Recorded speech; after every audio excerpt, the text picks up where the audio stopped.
Shabbat Tov a todos nuestros amados que nos siguen por la línea o por acá, pues por este medio, por Facebook. Saludamos a nuestros ministerios asociados en Brasil, Rabino Ícaro, Venezuela, Robert César, Oriente de Venezuela, David González y todos los integrantes, líderes, pastores, ovejas de Adonai Roa Internacional que están alrededor de todo el mundo. Un gran abrazo desde este lugar. El Señor me ha inquietado con un verso bíblico que está en el libro de Mateo, Matitiahu, capítulo 21, verso 13, y dice: les dijo, escrito está: mi casa de oración se llamaba, mas vosotros la habéis hecho cueva de ladrones. Shalom a Beatriz y a todos los que nos comienzan, a Silvia Grasso y a todos los que nos comienzan a conectarse, todos los que comienzan a conectarse. Entonces fíjense, Yeshua como máxima autoridad, nada más y nada menos que la Torah encarnada, le hace frente a aquellos que estaban en contra de la verdad y que tomaron una autoridad que no le correspondía y llevaron al pueblo de Israel precisamente a la mentira, al engaño. Por eso Yeshua hablaba de los fariseos, que son ciegos y guías de ciego. Entonces Yeshua tiene que enfrentarse a las autoridades. Entonces imagínense ustedes a un carpintero que viene de Galilea, donde la gente decía, podrá salir algo bueno de Galilea. Un carpintero, hijo de un tal José, que viene de Galilea. Shalom a los pastores Alvarados, tanto Regis como Marielsi, y resulta que se enfrenta con las autoridades más elevadas y más fuertes de Jerusalén: fariseos, saduceos, escribas, etcétera, etcétera. Y lo que nosotros podemos ver es que la verdad siempre va a ser la verdad. Yeshua es el camino, es la verdad y es la vida. Por lo tanto, lo que Él dice es verdad. Y la verdad yo no la puedo cambiar para hacerte entender la verdad. Porque cuando yo cambio la verdad para hacerte entender la verdad, no estás entendiendo la verdad, porque al cambiar la verdad no es completamente verdad, sino que tiene parte de mentira. Y Yeshua siempre que hablaba era frontal con la verdad, frontal con lo que realmente es, porque Él es verdad. Un ejemplo de esto lo podemos ver en Lucas, ¿no? O no, vamos al ejemplo de los saduceos antes de ir a Lucas. Los saduceos, por ejemplo, ellos no creían, de acuerdo a Hechos 23:8, no creían en los ángeles, en la resurrección y en el Espíritu. Sin embargo, en una oportunidad, unos saduceos, que eran los encargados del templo, se le acercan a Yeshua y le dicen: mira, una mujer que se casó con un hombre, el hombre murió, se casó con otro, el hombre murió, se casó con otro, etcétera, etcétera. Entonces, en el Olam Jabá, en aquel día, ¿de quién es esposo ella? Entonces Yeshua, respondiendo con la verdad, le dice: en la resurrección, o sea, no me interesa que tú no creas en resurrección. Yo soy Yeshua, yo soy la verdad y te digo la verdad. En la resurrección serán como los ángeles. No me interesa que ustedes no crean en los ángeles. Yo soy la verdad y tengo que hablarle la verdad. Entonces Yeshua, precisamente con la verdad, le está diciendo que ellos están equivocados. Por eso es que antes él dice: errar, ustedes han errado porque no conocen la palabra. Imagínate tú, el carpintero de Galilea, decirle a las autoridades del templo: ustedes están pelados, ustedes no conocen la palabra ni el poder de Adonai, ni el poder del Señor. Entonces la verdad muchas veces cae mal, la verdad muchas veces molesta, la verdad muchas veces trae consecuencias, pero la verdad sigue siendo la verdad. Y por eso Yeshua terminó diciéndolo: yo soy Adonai de vivos y no de muertos. No está escrito en la palabra, o sea, ustedes no han leído, ustedes saben tanto que no saben nada, ustedes no han leído lo que dice la palabra, que Adonai es Dios de Abraham, Adonai de Isaac, Adonai de Jacob, Adonai de vivos y no de muertos, porque ellos no creían tampoco en el Espíritu. Entonces no creían en ángeles, ni resurrección, ni espíritu, y el Señor le está diciendo, yo soy el Adonai de los espíritus vivientes. Ellos no han muerto. Yo soy Dios de los vivos y no de los muertos. Entonces, Yeshua le está refutando a ellos todas estas cosas y por supuesto no tenían palabras como tratar de tentar a Yeshua para ver qué le decía y poder. Entonces muchas veces el Señor se ríe, ¿verdad? El Señor se ríe de la insensatez, sí, esa es la palabra más correcta, de la insensatez de los hombres, creyendo que saben más que el mismo Adonai encarnado. Entonces muchas veces la verdad sigue siendo la verdad, siempre y cuando yo camine y hable en la verdad. O sea, yo no puedo disfrazar la verdad para hacerte entender a ti la verdad. Entonces, no digas esto, no digas aquello, no digas lo otro. Señores, Yeshua es Adonai encarnado, es divino por los siglos de los siglos, está sentado, venció la muerte y está sentado. ¿No les gusta? Bueno, lo lamento mucho, que no diga Yeshua, chicos. Y vuelvo a decir Yeshua. No te gusta Yeshua, y punto, porque es la verdad.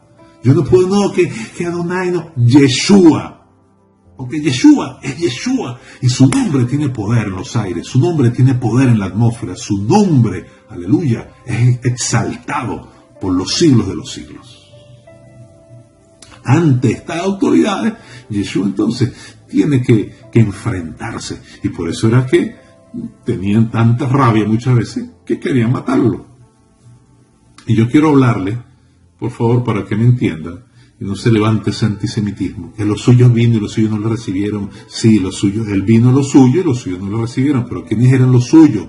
Los suyos eran sacerdotes como él. Estos que están aquí, esos eran los suyos. Los saduceos, los fariseos, los que tenían autoridad. Los sacerdotes, los que conocían la palabra. A los suyos vino, sí, a ellos vino, y ellos no lo recibieron, mas a todos aquellos que le recibieron le dio potestad de ser llamado hijo de Elohim. No es que los judíos rechazaron, entonces Pablo dijo, bueno, voy a los gentiles. Sí, él lo dijo, y ellos rechazaron en parte, pero el evangelio salió de Israel por medio de los judíos para todas partes del mundo. Entonces, otro caso bien interesante es Mateo capítulo 21, donde Yeshua se enfrenta a estos otros hombres de autoridad, los fariseos, ¿verdad? Los saduceos se encargaban del asunto del templo, los fariseos iban a las casas, estaban en las calles, estaban en la parte de afuera enseñando la Torá, o mejor dicho, doctrinas de hombres. Porque un fariseo, para que te pueda enseñar la Torá, tiene que confesar que Yeshua es el Señor. Y eso fue lo que pasó con Rav Shaul. Cuando confiesa que Yeshua es el Señor, ahí sí entonces te va a hablar y te va a confesar la verdad. Entonces, Mateo capítulo 21 te habla de la entrada triunfal de Yeshua en Jerusalén, ¿no? Cuando entró a Jerusalén, toda la ciudad se conmovió diciendo, ¿quién es este? Y la gente decía, este es Jesús, este es Yeshua, el profeta de Nazaret, de Galilea. ¡Wow! Y en otra parte dice, podrá salir algo bueno de Galilea. Ven y ve. Ven para que veas. Lo cierto es que haciendo la entrada triunfal a Jerusalén están precisamente también los fariseos. Entra Yeshua al templo de Elohim y echa fuera a todos los que vendían y compraban en el templo y volcó las mesas y los cambistas y las sillas de los que vendían palomas. Y les dijo, escrito está, mi casa de oración será llamada, mas vosotros la habéis hecho cueva de ladrones. ¡Wow! Imagínense ustedes, se está celebrando una fiesta, todos suben a Jerusalén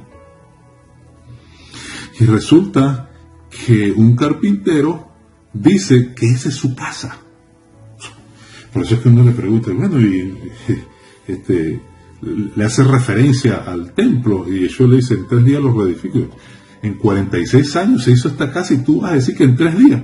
Claro, porque ellos estaban en otro planeta y no podían entender las palabras que Yeshua le estaba diciendo en el Espíritu.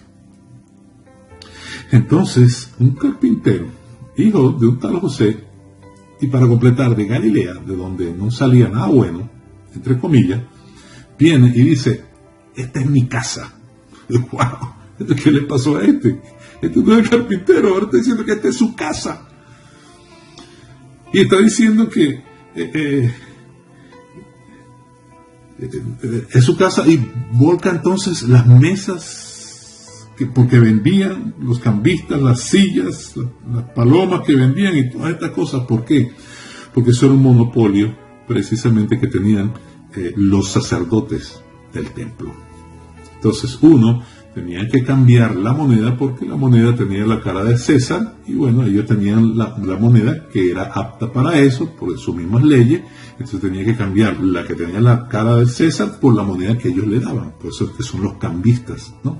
Para poder entonces entregar la ofrenda al templo. Y una de las ofrendas que entregaban está también en la Torá, donde ellos tenían que llevar una cantidad, un shekel o medio shekel al templo. Eso era algo que estaba en la Torá y ellos tenían que hacerlo. Tenían que presentarse delante del Señor, tenían que llevar sacrificios, tenían que, etcétera, todo lo que el Señor pues mandaba en la ley de Moisés, en el Antiguo Testamento, porque no estaba escrito el Nuevo Testamento, y ellos tenían que cumplir con eso. Lo cierto es que entonces Yeshua se enfrenta a esta realidad. Yo hago un paréntesis acá, y a veces es necesario que el Señor entre a nosotros y vuelque las mesas, los cambistas y todo aquello que no está correcto en este templo o en nuestro templo. A veces hay que decirle, Señor, entra con tu furia, entra con tu ira santa y saca, derrumba, destruye lo que hay dentro de este templo que no te agrada. Entonces, si estamos hablando de que esta es tu casa, Señor, entonces ven y haz dentro de nosotros lo que tienes que hacer. Entonces vuelvo. Mi casa de oración se llama, vosotros habéis hecho cueva de ladrones. El libro de Isaías habla de las naciones que vienen, habla de las naciones del mundo que vienen y que entregarán sacrificios y guardarán el Shabbat, etcétera, etcétera. Y dice, porque mi casa será llamada casa de oración. Y dicho sea de paso, el Señor nos ha hablado mucho con esta palabra de Bet Tefilá. Bet Tefilá es casa de oración, casa de oración. Mi casa es casa de oración, casa de oración, casa de oración. También ponen oración o adoración. Lo cierto es que era el lugar donde al tú llegar, tú te conectabas con el cielo. Era el lugar donde estaba la presencia del Señor. Resulta que Yeshua, nada más y nada menos que Yahvé encarnado, ¿cómo diríamos? En un cuerpo, ¿verdad? Que reflejaba humildad y sencillez. Resulta que él está entrando a su casa y no es reconocido por los que están en su casa. Y los que están en su casa creen que esa casa es de ellos, y él tiene que entonces poner orden en la casa y decirle, mi casa es casa de oración y ustedes la han hecho cueva de ladrones. ¿Y a quién se lo está diciendo? A las autoridades superiores. Entonces imagínense, entra a Jerusalén, la ciudad es conmovida, un gran alboroto, la gente gritando, bendito el que viene en el nombre del Señor, ¿no? Porque decían, la gente iba adelante, atrás y clamaban, Hosana, el hijo de David, bendito el que viene en el nombre del Señor, que nosotros entendemos que es, mira, ese es el Mesías, ese es Adonai encarnado, ese hombre es divino, ese hombre tiene todo poder y toda autoridad, es el Mesías entrando, mientras otros glorificaban, adoraban y exaltaban su nombre y decían, bendito el que viene en el nombre del Señor, bendito. El hijo de David está entre nosotros, está entrando en el templo, mientras muchos en el espíritu entendían eso, otros como fariseos, como saduceos, como escribas, entonces no entendían ni veían.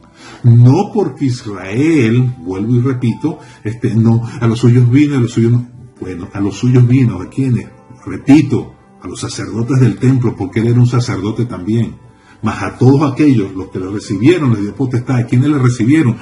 Muchos judíos le recibieron y en su nombre llevaron el evangelio a todas las naciones del mundo, como Pablo, ¿verdad? Como Rab Shaul, Pablo, que llevó el evangelio a tantas partes del mundo, pero es que precisamente era un judío porque Israel, el Señor escoge precisamente a Israel para que sea luz a todas las naciones del mundo. Aclaro esto porque muchas veces no se entiende.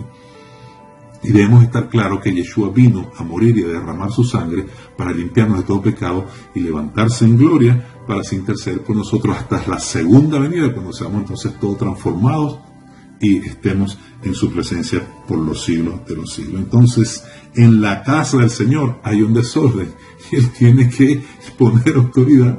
Yo me imagínense ustedes esta película, mi hermano. Día tan importante, donde subían a Jerusalén para celebrar fiestas, estaba muchísima gente, la ciudad se conmovía, la gente preguntaba quién era ese hombre y llega a su casa, al templo, y empieza a derribar todo aquello y a formar aquel zaperoco, como dicen en Venezuela. Esto, por supuesto, no les cayó bien a las autoridades, y aquí viene lo hermoso, realmente.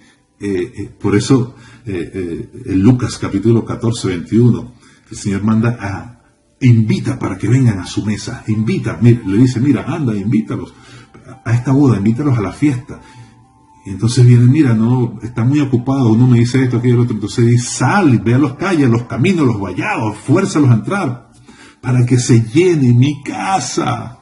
Y a quienes entonces, invita entonces a los cojos, invita a los ciegos, invita a los que tienen defectos, porque tú y yo teníamos defectos cuando el Señor nos invitó.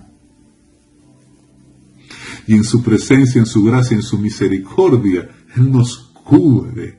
Y no se ve nuestro defecto, sino que se ve su gracia.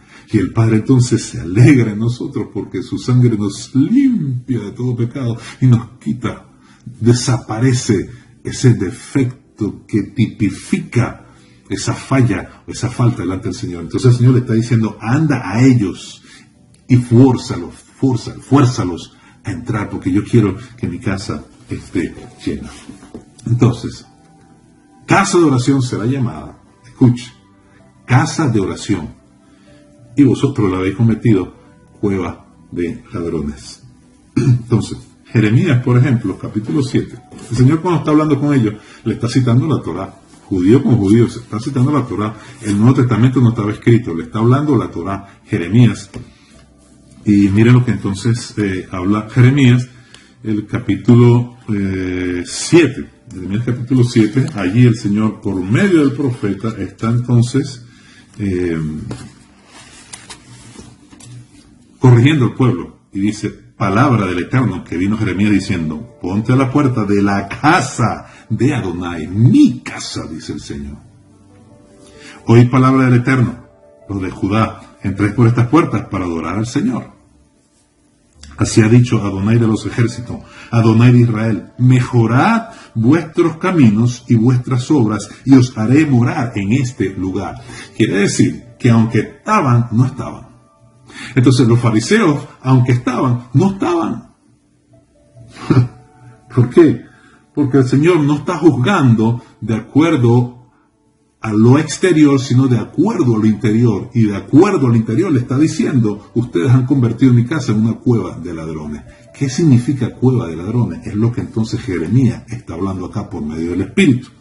Y dice, no fiéis en palabras de mentira diciendo, templo Adonai, templo de Adonai es este. Pero si mejoraréis cumplidamente vuestro camino y vuestras obras, si con verdad hiciereis justicia entre el hombre y su prójimo, entonces aquí está hablando de la justicia que viene por el amor. Ama a tu prójimo como a ti mismo. Saludamos al pastor José Ramón también, el ministerio profético global. Entonces acá la palabra Jeremías capítulo 7 nos está hablando precisamente de lo que es cueva de ladrones. El amor al prójimo, el amor que viene, la justicia que viene por el amor. Y sigue diciendo, no oprimiréis al extranjero, al huérfano, a la viuda, ni en este lugar derramaréis la sangre inocente, ni anduviereis en pos de dioses ajenos para mal vuestros. Os haré morar en este lugar, en la tierra que di a vuestro Padre para siempre. He aquí, vosotros confiáis en las palabras de mentira y no aprovechan, hurtando, matando, adulterando, jurando falso, incendiando a Baal, andando tras dioses ajenos que no conociste. Entonces, esta misma palabra es para hoy. Entonces, ¿qué es cueva de ladrones? Si yo soy templo, ¿qué es cueva de ladrones? Tenemos que tener cuidado de guardar el templo. de guardar el templo, de decirle, Señor, entra y saca, derrumba, destruye con tu ira santa lo que tengas que sacar. Oprimes al extranjero, huérfano. Entonces uno dirá, bueno, yo al extranjero lo trato bien. Al huérfano, bueno, chévere. Sangre inocente, no, yo no soy asesino. Sangre inocente, no. A ver, no, yo estoy bien. Te voy a explicar esto nada más, pero no puedo explicar todo. Sangre inocente, por ejemplo. ¿Qué es sangre inocente? En el momento de que tú levantas tu lengua contra el prójimo, tú estás derramando sangre inocente. Porque lo estás haciendo a espalda de él. Uno. Muchísimo peor cuando tú levantas tu lengua como ungido. Va a tener consecuencias. Eso es sangre inocente. Los rabinos explican que las palabras, y la misma palabra dice que la lengua, las palabras son como flechas, son como espadas agudas que salen de nuestra boca, que pueden matar o pueden dar vida. Entonces no solo muere el que lanza la flecha o la espada, sino el que la oye y a quien se la lanza. Entonces los rabinos dicen, el que hace la shon hará, el que habla mal de su prójimo o el que derrama sangre inocente, eso es derramar sangre. Yo quiero que usted sepa que cuando usted lea sangre inocente significa chismosear de su hermano, de las autoridades y de todo. Y esto delante del Señor no pasa, es cueva de ladrones. Y el Señor le está diciendo todas estas cosas. ¿A quién? A los fariseos. ¿Y quién a los fariseos? Hipócritas. Dura palabra, ¿verdad? Se acabaron los amenes. ¿Cuántos pueden decir amén? Estuviera yo en la congregación, ¿cuántos dicen amén? Y aquí vosotros confiáis en palabras, en mentiras. El verso 10, vendréis y os pondréis delante de mí en esta casa sobre la cual es invocado mi nombre y diréis, librados somos para seguir haciendo todas estas abominaciones. ¿Por qué? Porque para ellos lo importante, como todo religioso, era el sacrificio. No, momentico, estamos en el templo. Hey, hiciste el cambio, te quitaron la moneda del César, porque tú sabes que el César es el diablo, y que la otra moneda, hiciste esto, hiciste lo otro. Y hay muchas cosas acá que uno lo lee en la literatura antigua que tienen que ver con una corrupción enorme en las autoridades, que se llenaban, que se golpeaban al pecho diciendo, Señor, mira, y Yeshua tiene que llegar poniendo orden en su casa y derribando las cosas delante de sus narices, metiéndole 4 gritos y diciendo, mi casa, casa de oración será llamada. Y ustedes la han convertido cueva de ladrones. ¡Wow! Este carpintero le dijo ladrones a esto delante de todo el mundo. Esto tenían sometido a todo el mundo para que vinieran a cambiar y derrumbó todo eso. ¡Wow! Tremendo paquete se metió. No se metió en ningún paquete. La verdad es la verdad. ¿Te gusta o no te gusta? Es la verdad. ¿Qué te puedo decir? Que no me gusta que me digan así, que no me gusta que me digan asado. Bueno, pero hay que decir la verdad. Y para ella entonces lo importante era el sacrificio en la casa. Hice el sacrificio, ya estoy chévere. No, tú estás haciendo sacrificio, pero no hay cambio en ti.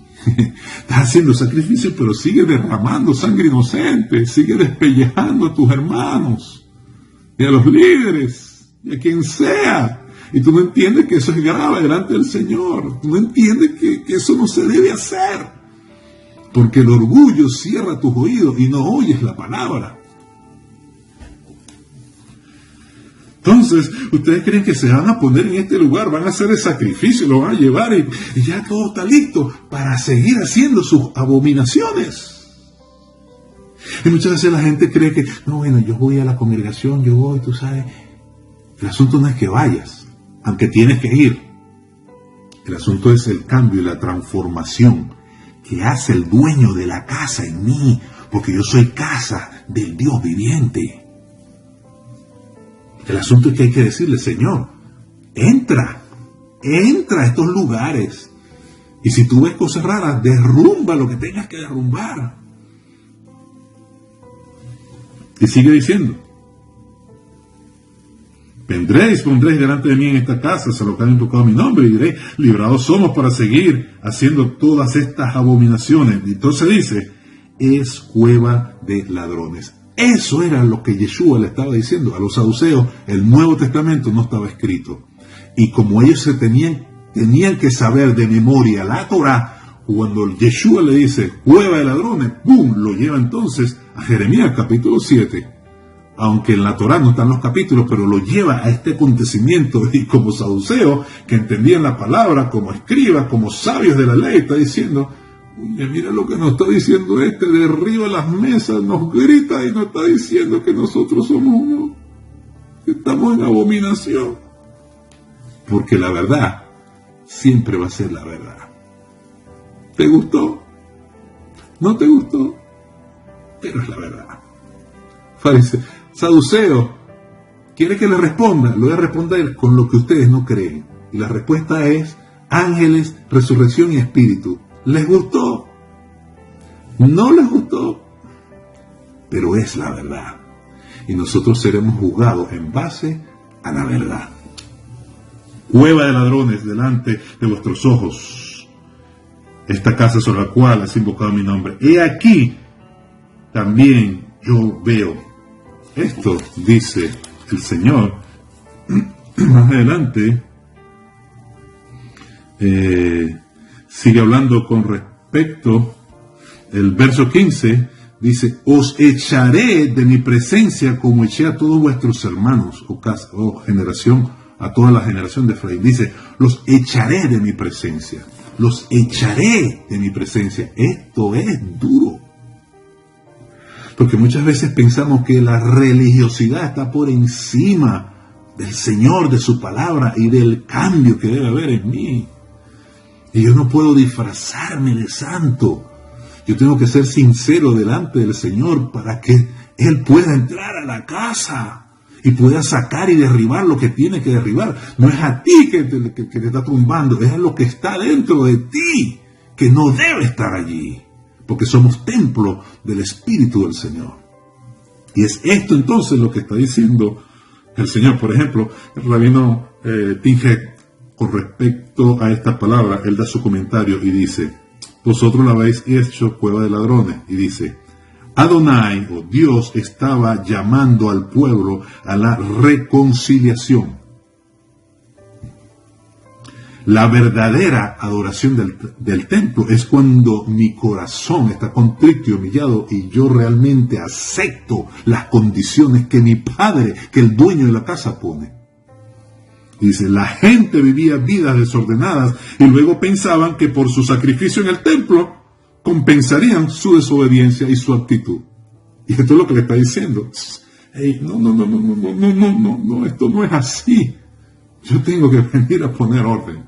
Esto no es así. ¡Wow! Ese carpintero está diciendo que esa es su casa. Sí, esta es mi casa. Y cuando venga, va a venir a su casa y se va a sentar en su casa y va a gobernar el mundo desde su casa, Jerusalén. Isaías capítulo 2.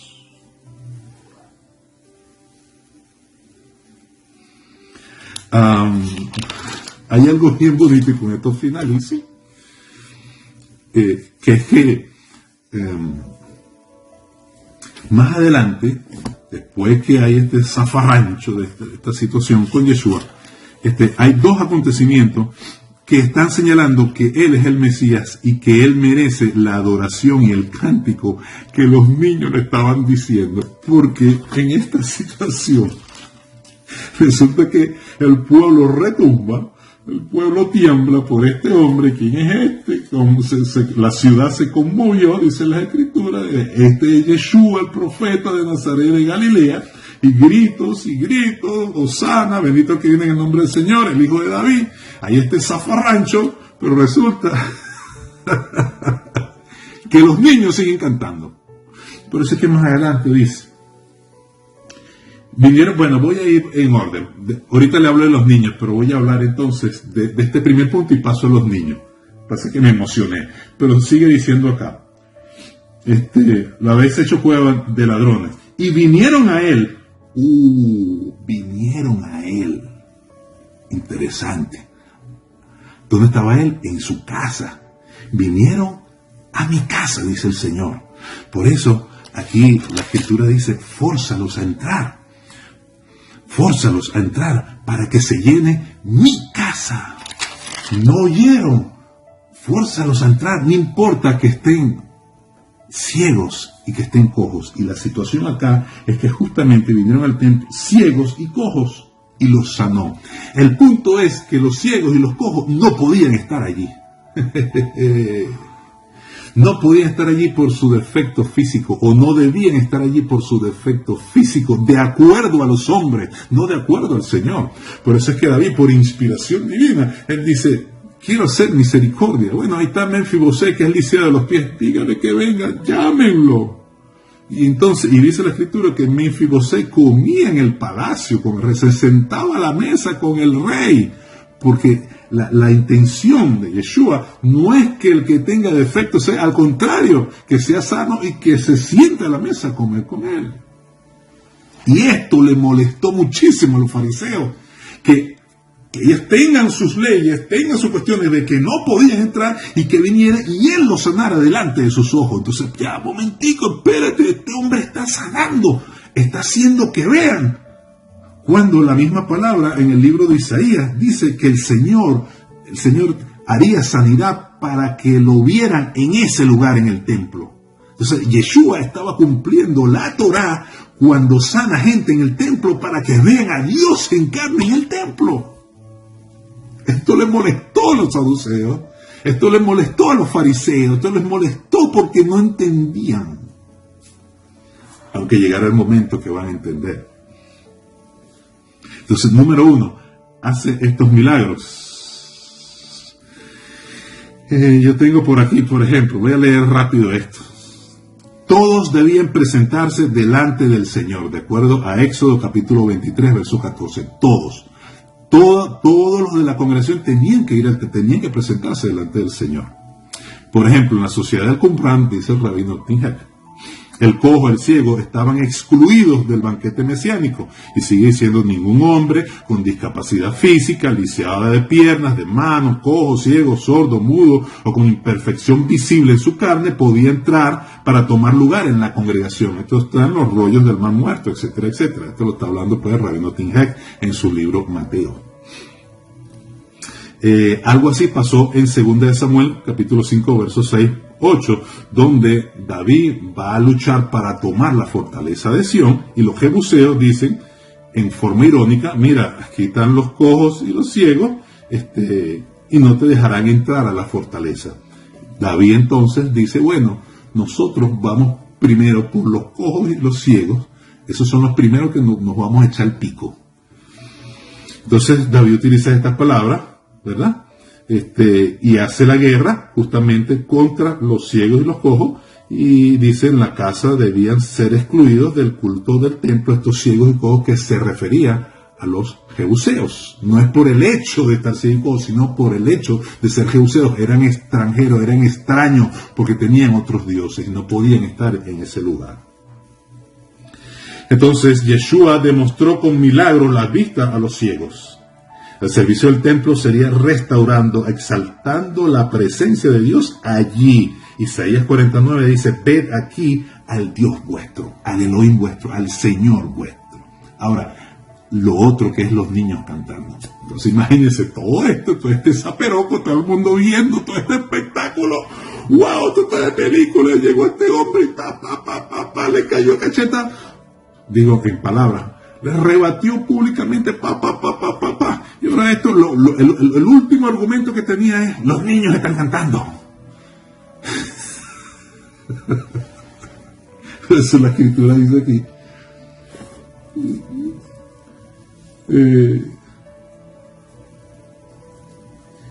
Pero los principales sacerdotes, los escribas, viendo las maravillas que hacían los muchachos, aclamando del templo, diciendo, Hosana al hijo de David, se indignaron. Se indignaron porque los niños estaban clamando al hijo de David.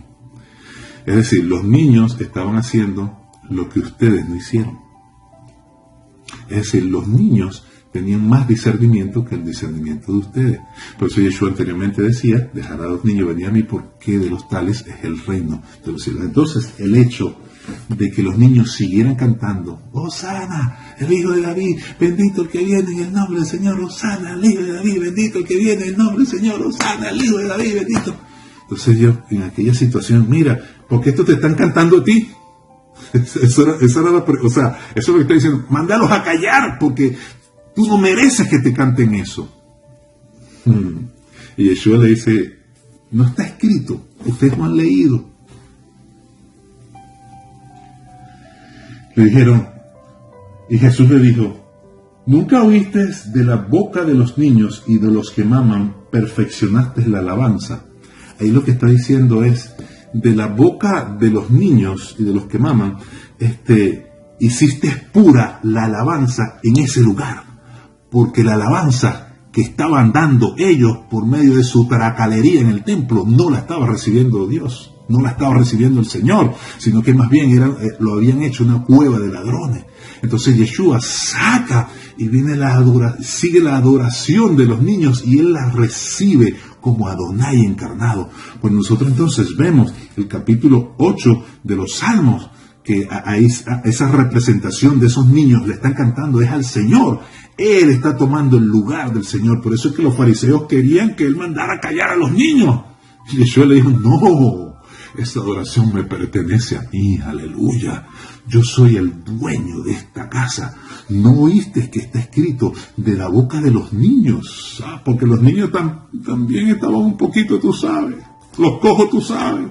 Y Él vino a hacer justicia y a darle lugar a todos. De la boca de los niños, de los que maman, perfeccionaste, hiciste pura, hiciste completa la alabanza en este lugar, en ese sitio y en ese momento. Bendito sea el que viene en el nombre del Señor. Y hoy podemos decir, Baruch haba Beshem Adonai, bendito el que viene en el nombre del Señor, bendito al Hijo de David. Que el Señor les bendiga, que estas palabras nos hagan reflexionar. Primero, la religiosidad, las costumbres cuadradas, cerradas, que es así porque es así. Bueno, y si el Señor quiere que el niño cante, te vas a molestar porque los niños están cantando. No, pero es que el orden dice que hay que hacerlo así, es un coro de adoración y coro. Si el Espíritu Santo quiere que los niños canten, déjalo que canten. Porque Él es su casa y es el Espíritu quien toma control de todo. Entonces la religiosidad siempre pone los límites, los cuadrados. Tiene que ser así, asado, cuadrado, sancochado. Hermano, déjalo que se mueva. 2.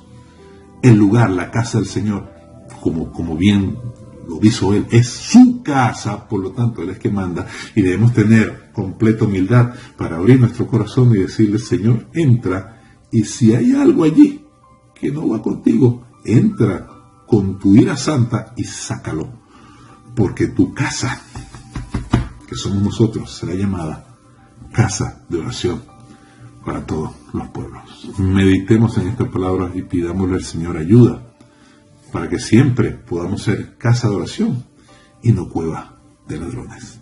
Que el Señor les bendiga y que esta palabra, así como vino a mí, también vaya a su espíritu y sea de bendición y edificación. Shalom, será hasta la próxima.